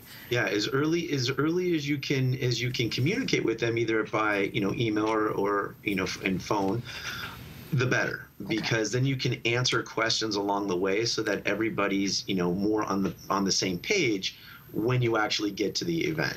You know, Vince, this kind of discussion is so helpful, I think, to parents, to have a forum in which they can talk about things that are going on within the family dynamic. And it's an area that hasn't had a whole lot of focus, and yet CARD, the Center for Autism and Related Disorders, has just really decided to break some new ground in this area, and you're at the forefront as the Director of Family Services. Tell us a little bit about what that means and what it is you're trying to do. Yeah, and it's just that. I mean, I know we've talked about it in the past. You know, autism, we feel, is a family disorder, right? I mean, everybody, it affects everybody in the family, everybody from mom and dad and siblings to your distant relatives that live, you know, in Nebraska or Alaska. It affects everybody. And as Nancy had pointed out, you know, you can see how it affects, you know, just traditional holiday parties. And everybody needs to come together, and everybody also carries with them their own opinions, their own beliefs, their own, you know, lack of a better term, baggage. So what we've done, or what we're doing right now, is looking at the whole family. Now, we all know that ABA is directly for the child, and we have the fantastic program to work with them, and we have years and years of research and experience on, you know, helping our kids and having many of our kids recover and so forth. There was always an aspect that I saw that was missing, and again, as a marriage and family therapist, I see things, you know, I'm always looking at things on a whole. And so what we've started to do is start directly getting input from families, and directly, you know, starting to start different services or consultations or what have you, to help the family on a whole. You know, doing presentations about how to keep a healthy marriage, to, you know, looking at starting, you know, early support services for new families that are coming in that have just recently been diagnosed and are starting the ABA journey. I think it's a remarkable endeavor, and I'm thrilled that you're doing it. How do we find out? Yeah, tell them how our viewers can access more information. Sure, they can contact me at any time. We have a toll-free number that they can reach me at. The number is 866-516-5085. And I think they might put it up as a graphic. Yes. Or they can email me as well at v.redmond, REDMOND, at centerforautism.com. And you also have a Facebook page, correct? We do. We do have a CARD Parent Facebook page. All they need to do is go to CARD Parent on Facebook, and then go ahead and ask to, request to be a friend. And then, as this is solely only for CARD families. Right. So we reduce the distractions from families that are coming in and asking questions about a lot of different things. But this is accessible to all CARD families. Excellent, excellent. Okay, we're going to take a break, right, Shannon? Yes. But we are going to ask you for some tips on the marriage issue.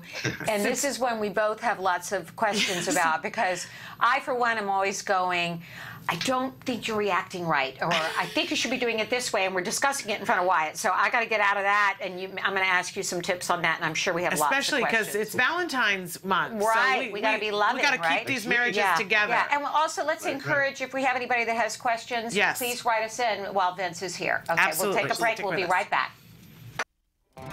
The Institute for Behavioral Training provides courses in applied behavior analysis for the treatment of autism.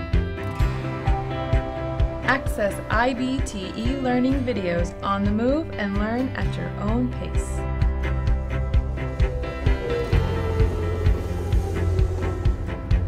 I'm going to talk a little bit about intensity. IBT e-learning makes any location your classroom on the go. So our objectives for today are to really learn what is autism and how is it diagnosed. Get professional guidance with IBT face-to-face training.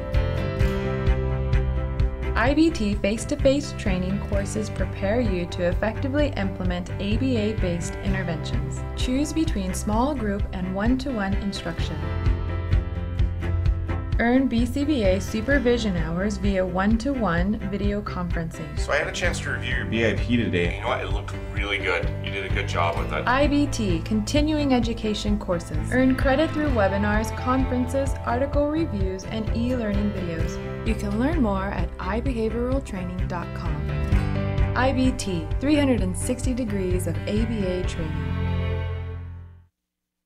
We are back with Let's Talk Autism with Shannon and Nancy, and we have with us Vince Redmond, who is the Director of Family Services at Center for Autism and Related Disorders, and he is a marriage and family therapist, and he has obviously extensive experience working with families and children on the autism spectrum and the family dynamic. And so, Vince, we want to get into marriage, and let me ask you, what do you think is the single most important key to keeping a happy marriage while we're dealing with autism in the family? And the funny thing is, it's the same answer for every couple, right? It's communication. It's communicating not only, about just their relationship and their lives, but especially when they have a child that's impacted by autism. Early on in the expectations, the better. You guys are setting forth now a whole different expectation, a whole different, life cycle than was once desired or once was thought of. So the earlier they can communicate, the earlier they can seek out help. If there's already communications within the couple, the better this journey is going to be.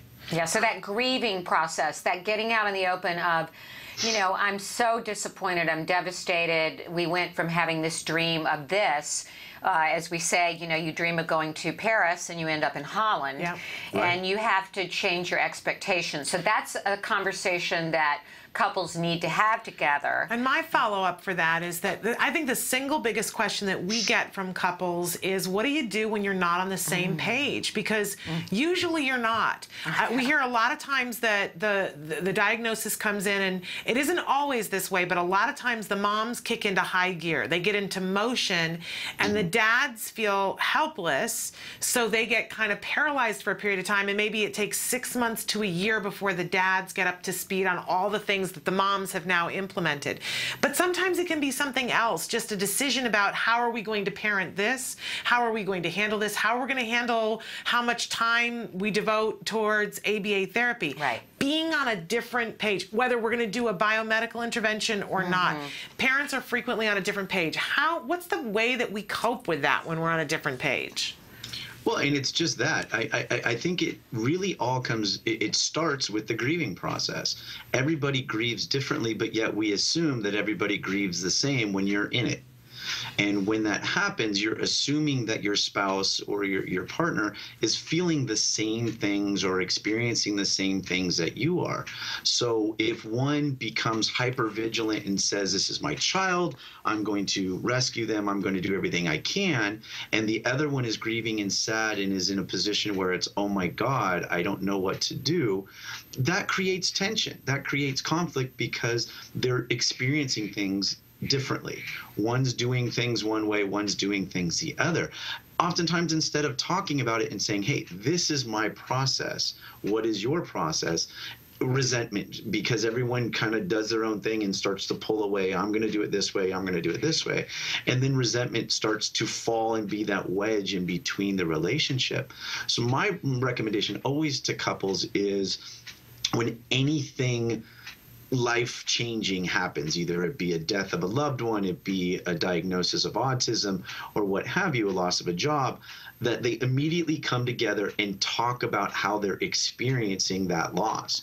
Because you'll be amazed on how much education and how much more you learn about your spouse when you're able to do that. I will say sometimes that's hard for one spouse or the other, and a lot of, I mean, I have a very evolved husband who, was very in touch with his feelings, but sometimes to get him to talk about things, I almost have to sit on his chest and say, we're going to talk about this, and there's no getting out of it. You know what I mean? Right. Because it's not his favorite thing. Right. He will do it. And I know other husbands that they don't know how. Right. They don't know how to talk about it. Yeah. I think it's not easy. Yeah. Nobody likes to talk about negative emotions, right? I mean, it's not something anybody enjoys. I do it for a living, and I don't enjoy doing it. It's anything that's uncomfortable, we as just humans try to avoid. And when we experience that at a high degree, when we have, a death or a diagnosis or something that's very, very, big, we automatically try to protect ourselves just innately instead of actually trying to hurt, try something that's more uncomfortable, which is actually discussing it. Now, let me ask you something that comes up in my house a lot. Wyatt will be doing a behavior that we know is not desirable, and let's say my husband starts to deal with that behavior, and I notice that he's not really applying ABA. He thinks he might be, but the tone of the voice is very elevated. There's anger in the voice, so it's giving it attention. It's not, he thinks and he'll say to me, I'm doing it just like this particular favorite firm therapist does. I've been watching so-and-so, and he does it this way, and I'm doing it just like him. And I'm like, no, you're not doing it just like him, because he doesn't have a scowl on his face and his voice elevated up to here. Right. So meanwhile, I find this happens a lot in the middle of the activity or the behavior, and I'm correcting my husband while he's correcting Wyatt. Probably not a good idea. I probably should wait till afterwards, right? So how do you deal with those conflicts where you think you've got this down, but maybe your husband doesn't, and you're trying to bring him along? How should that be dealt with? I'm laughing because we've all had that moment. We've all had that moment. Exactly. And Nancy, you were 100% correct. Dealing with it or trying to modify it during an emotionally arousing situation is only going to lead to more arguments or more discourse. And any of us, when we're upset or we're trying to do something and our emotions are heightened, and someone comes in and again, trying to give advice, it's going to be taken as criticism. Right. It's just our defense, and we're just going to get more angry. And I think that, like Shannon was saying, that's everybody. The one thing you guys want to do, that I would recommend that you do is come up with an agreement outside of any situation. Just sit down and say, sometimes we're not perfect. I'm not perfect. And obviously the other spouse should say, I know, I'm not perfect. That you come up with an agreement to be able to, at a later time, talk about how each other is dealing with the kids, either be disciplinary. Sometimes it's about reinforcement, maybe not giving enough reinforcement or catching the opportunities where things need to be reinforced, so that you guys can have a nightly, I like to call them a nightly rendezvous. It sounds a lot more positive than it might be meaning, right? Sounds like there should be some Wonka music in the back, right? Sounds like it should be fun. All goes well, possibly, right? We're going to talk about how we practice ABA. Yeah, not so sexy, but whatever. Have a glass of wine. That's foreplay, right? Yeah, that's foreplay in our house. Yeah. As long as we're doing what we're doing, it could be. That's right. That's right. Okay. So setting a time where you can talk about things outside of the event. Yeah, and I think you're right, Vince. Have a give and take because, like you said, not everybody's doing it perfect. So, maybe I see that Reed is not being reinforcing enough. Maybe I am giving in too much, which is one of my tendencies. I go, well, okay, and I don't hold the line, whereas he holds the line too hard.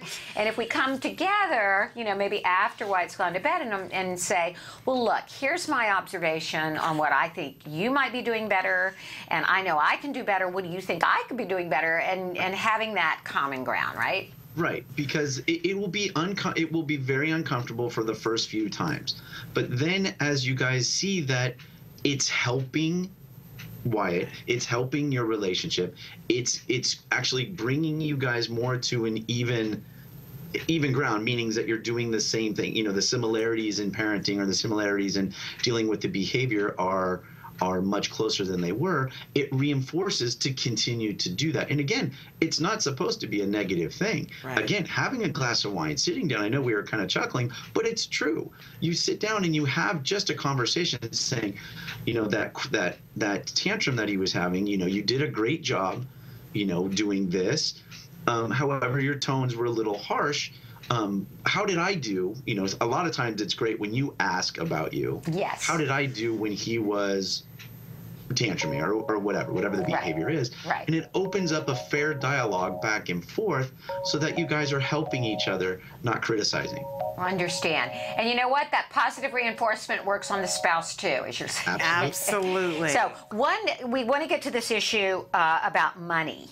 Money, huge issue in any marriage, but then you're dealing with the money woes that come from autism, and there can be lots of conflict there. Like, what about, let's say there's the mom that says, well, I want to do this intensive biomedical treatment, which costs blah, blah, blah. Right. Or I want, could be literally tens of thousands of dollars. Right. And, you're on board with this, but your husband's not, or vice versa.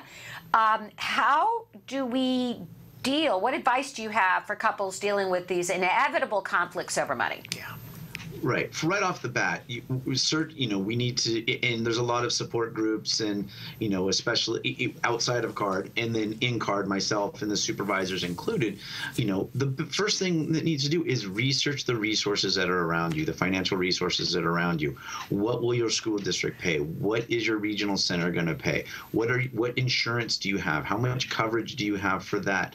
Again, if you're talking medical expenses as well, what are your co-pays? What are your, out-of-pocket maximums?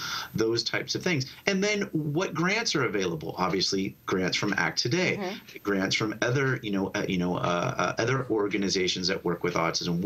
What is around where you are that can help you along this financial journey? Because, like you said, it's a very steep hill if you don't have any supports around you.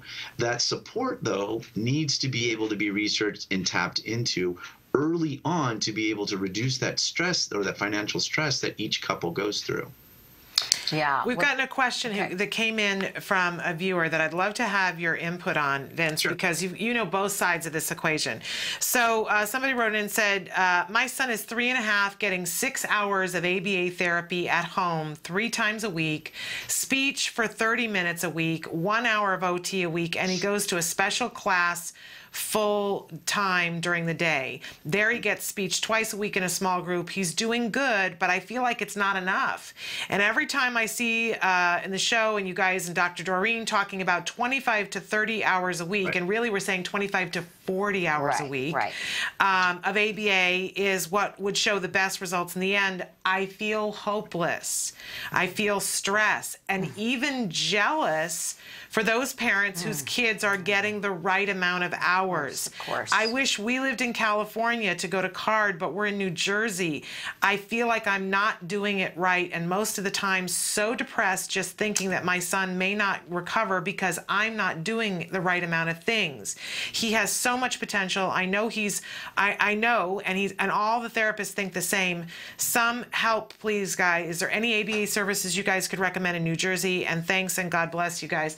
And you know, if you'll do me a favor, because I know you just sent that in, if you will send a way that we can contact you, because we're getting close to the end of the show. But Vince, let's talk a little bit about those feelings, because I think everybody feels that I don't feel like I'm getting it done, and especially if you don't have the prescription. We've only got a minute, Vince. Go ahead.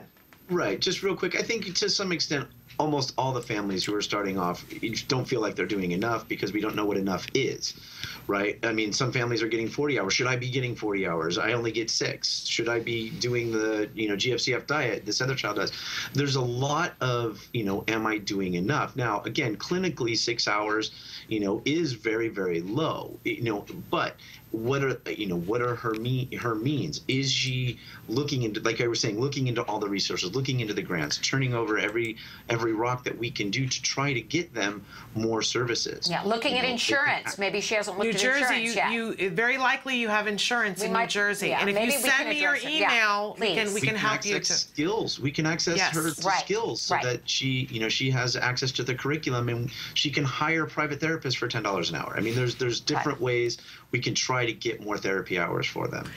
Even people have used volunteers. I want you to know that. There are sororities who've said that we'll take on a child for 3 years. Let me tell you what my family did. We hired very low-cost au pairs, and we trained them with skills. And they became part of our team. And that was who was with our son a lot of the time when we couldn't afford ABA additional hours.